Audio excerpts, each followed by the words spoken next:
9 എന്ന അക്കം 8 എന്ന അക്കത്തിന് ഒരിക്കലും ഒരു അടി അടിച്ചു. 9 8നെ തല്ലി. അപ്പൊ 8 ചോദിച്ചു, എന്തിനാണ് നീ എന്നെ തല്ലിയത്? അപ്പൊ 9 പറഞ്ഞു, ഞാൻ നിന്നെക്കാൾ വലിയവനാണ്.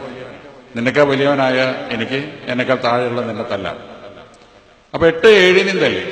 7 6നെയും, 6 5നെയും, 5 4നെയും, 4 3നെയും, 3 2നെയും, 2 1നെയും തല്ലി.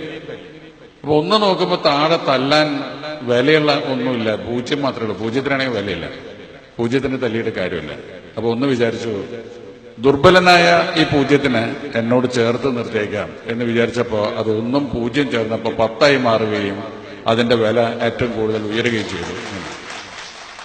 അപ്പോ താഴേക്കടയുള്ളവരെ, ദൗർബല്യമുള്ളവരെ, നമ്മൾ നിസ്സാരവരാണെന്ന് തോന്നുന്നവരെ ചേർത്ത് പിടിക്കുക എന്നുള്ള സന്ദേശമാണ് ആ കഥയിൽ ഉൾക്കൊള്ളുന്നത്.